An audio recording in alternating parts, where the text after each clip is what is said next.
Olá pessoal, vamos para a aula 173, Conservação de Energia Mecânica. Esse capítulo todo é importante, tá pessoal? Então eu quero que vocês aí fiquem muito atentos, a aula bem importante, Conservação de Energia Mecânica. Bom, nós vamos falar hoje de sistemas conservativos. Por que o nome é conservativo? Porque ele vai conservar a energia mecânica. Nós vamos entender de onde é que sai a expressão que a energia mecânica é a soma da cinética mais potencial. Para isso, nós vamos pegar o seguinte, olha a nossa premissa inicial. A nossa premissa inicial é que não vai haver atritos.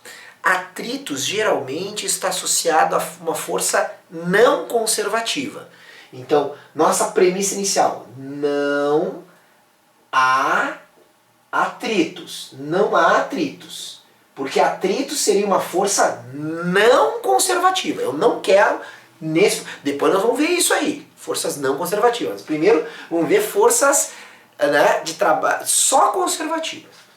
Eu vou pegar como exemplo, mas a partir desse exemplo a gente generaliza para sempre que não tiver atritos. Ou seja, eu quero somente forças conservativas, tá? Atrito é uma força não conservativa.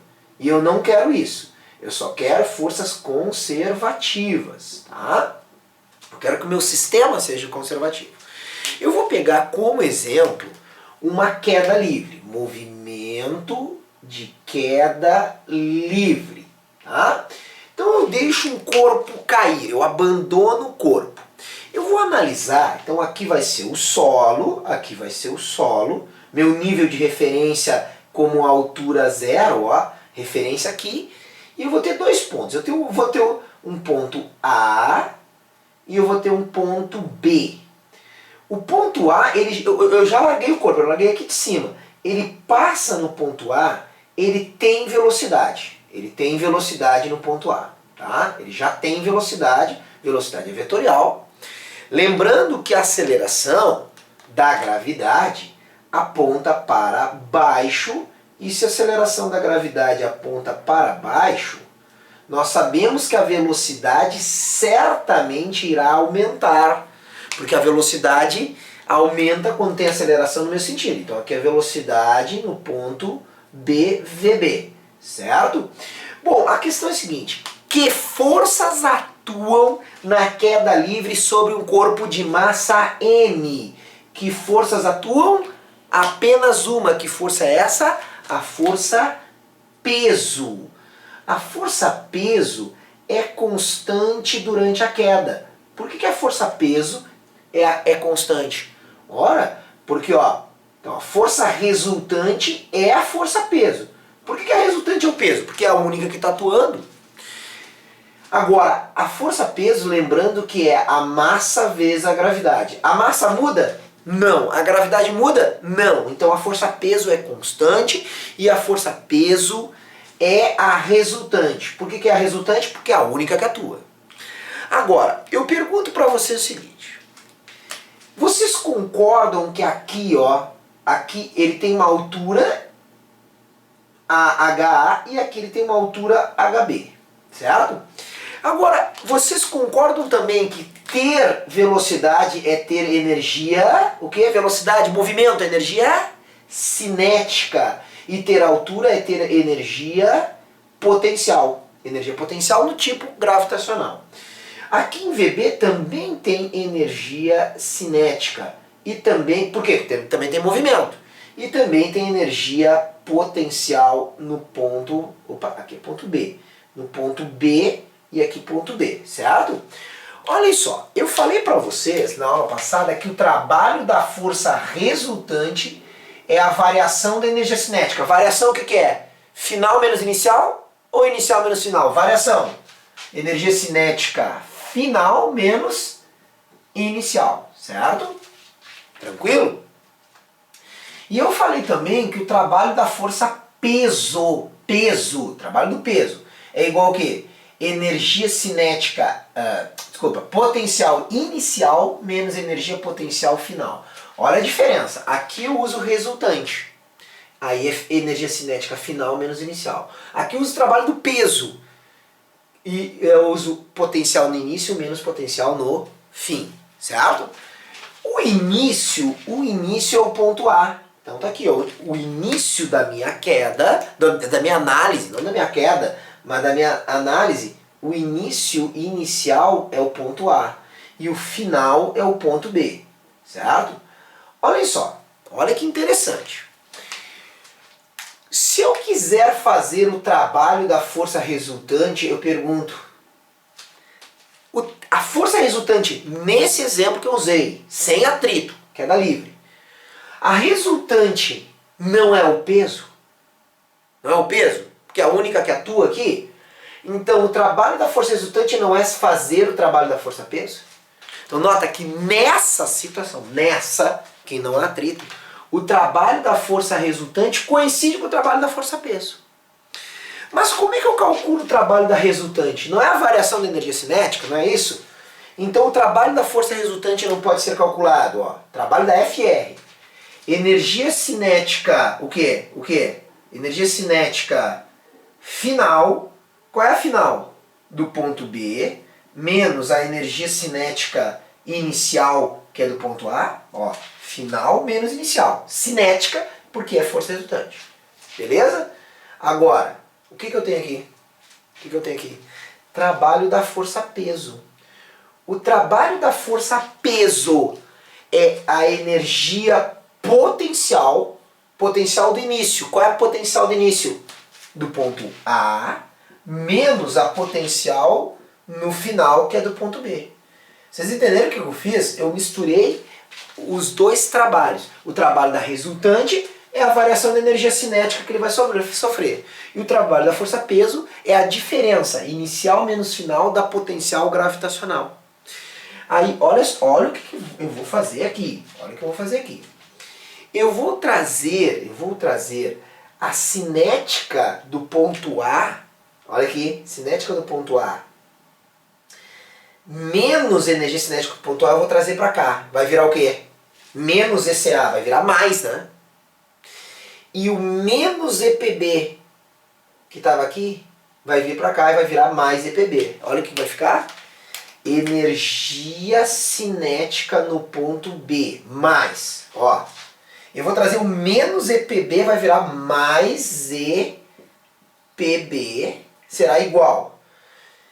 Menos ECA veio para cá como mais ECA. Então, energia cinética do ponto A e o EPA já estava aqui no inverso sinal. Olha onde eu cheguei.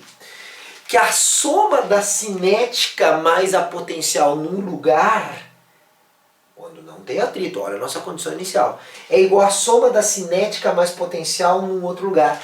E aí se chamou essa soma cinética. Então tu vê que, apesar de eu já ter dito na aula passada na outra aula, né, que a mecânica era cinética mais potencial, o que acontece aqui, ó? Olha aqui. Cinética mais potencial é a energia mecânica. Foi aqui que ela foi batizada. Ó. A soma de duas modalidades num lugar é igual a soma das duas modalidades num outro lugar. Então, sempre que eu tiver, que eu não tiver atrito, que eu só tiver forças conservativas, como a força peso, peso é uma força conservativa. A energia mecânica num lugar é igual à energia mecânica no outro lugar, certo? Se eu somar as duas num lugar, cinética mais potencial tem que dar igual à soma da cinética mais potencial no outro lugar. Vamos dar um exemplo numérico? Digamos que aqui tenha 30 joules de cinética no ponto A. Fiz MV ao quadrado, MVA ao quadrado sobre 2 deu 30 joules. E aqui a potencial deu 70 joules. Então a mecânica no ponto A, quanto é que vai dar a mecânica no ponto A? Soma as duas. Cinética mais potencial, 100 joules. Agora, o corpo não adquiriu velocidade? Adquiriu, né? Vamos supor que aqui seja 80 joules de cinética. Tá vendo que aumentou, ó, de 30 para 80? Sabe o que vai acontecer? a potencial deverá diminuir, e diminuiu o potencial gravitacional porque diminuiu a altura. Para quanto? Para 20. Por que para 20? Ah, porque se a soma dava 100 antes, a soma depois, mecânica em B, terá que dar o mesmo 100.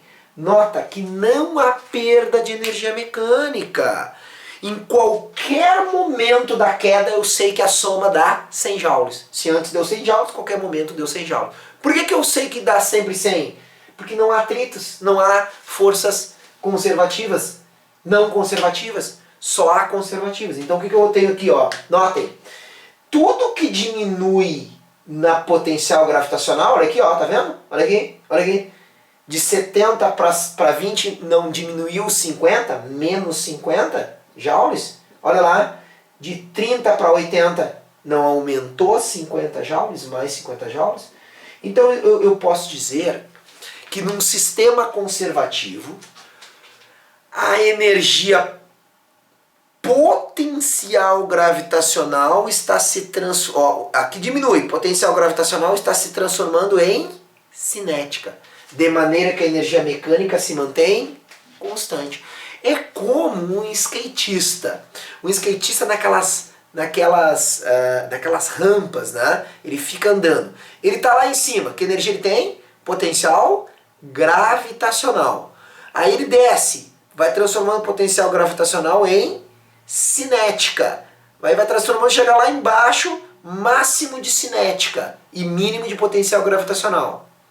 Aí a cinética de movimento vai se transformando novamente em potencial gravitacional, certo? E aí ele chega lá em cima. Agora, no caso real de um skate, se tu vai descer e se o skatista não fizer nenhum impulso, ele vai parando, porque tem atrito. Se não tivesse atrito, ficaria eternamente subindo e descendo. Potencial em cinética, cinética em potencial. Potencial em cinética, cinética em potencial. Tá? O mesmo exemplo é um pêndulo. Pêndulo o que é? Uma cordinha aqui que eu penduro uma massa e eu puxo. Dou energia potencial gravitacional. Solto. Potencial gravitacional em cinética, cinética em potencial gravitacional. E assim por diante.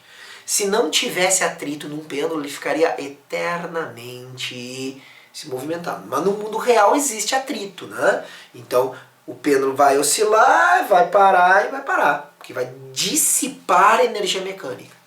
Nós estamos vendo uma idealização que não dissipa energia mecânica, tá? Uma idealização sem atrito, em que a energia mecânica se conserva. A energia mecânica num lugar é igual a energia mecânica no outro lugar, sempre que não tiver atrito.